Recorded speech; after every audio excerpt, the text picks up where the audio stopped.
name is Maren Johnston. I'm studying Global Studies and Religion at Pacific Lutheran University. You often underscore the importance of forgiveness and peace building. Knowing the magnitude of the violence and inequality in the world, how have you found it in yourself to forgive, and how would you encourage others to do the same? Well, I've looked at and seen people who, by rights, should not forgive, who have. There's a white woman who came to our commission. She was badly injured when one of the liberation groups attacked a golf club who were celebrating Christmas with hand grenades. Quite a number of people were killed in that incident. And she was in ICU for several months. And when she came out, she was not able to dress herself, clothe herself.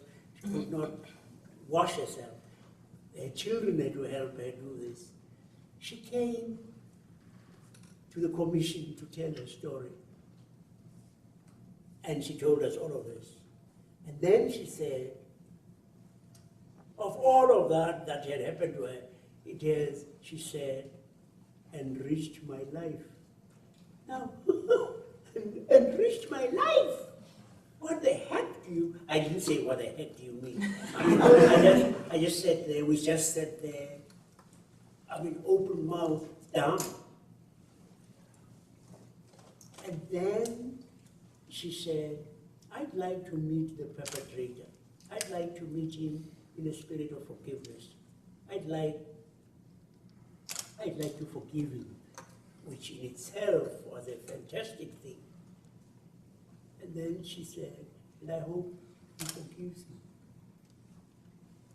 Now, when you have several of such experiences, you really are bowled over. Frequently, I used to say in our commission, let's keep quiet, because we're in the presence of the holy.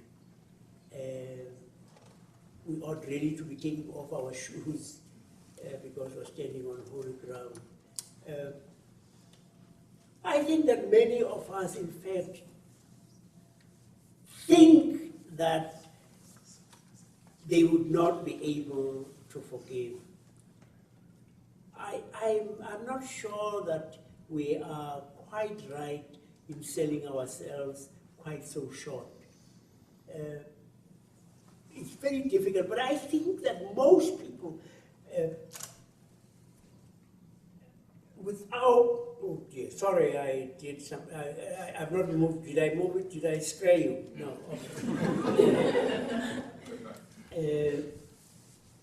Many people think that no, I wouldn't possibly.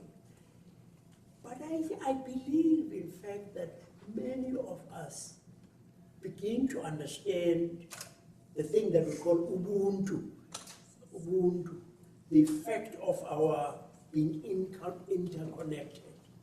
That actually, when I am embittered and want to do something to the other, whether I like it or not, I realize that it is, in fact, diminishing me. And so you realize that forgiving is one of the best forms of self-interest. When you forgive, well, if you don't forgive, it's not good for your health. You know, you might get stomach ulcers.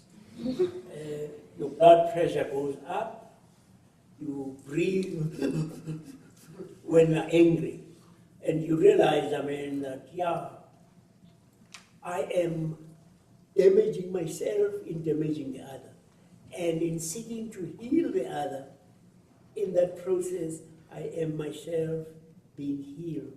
I am enhanced in my own humanity. I would add to that I think the Holy, or God, wants us to be as the Archbishop describes, partners, active participants in the world as it can be. And I think when I hold on to an old hurt or an affront, I live with it and I keep revisiting it. And it begins to define who I am. And if I do that, then I see myself as a victim. And probably every person in this room has had at least one terrible thing happen to them. And maybe a whole catalog of terrible things that you could name. But you might choose to hold on to one or two. And if I choose to do that, I choose to be a victim instead of a participant. And what happens to me is I build this little wall that I live my life behind, and I'm enclosed. And I enclose myself from who God wants me to be, who I'm intended to be. And I'm enclosed because suddenly I've got all of these feelings that keep me from allowing me to connect with the beauty of you or you. And in the process, I let life go by and pass me by. And I'm missing out on that very invitation to be a participant. So I think part of it is also a choice about a way of being.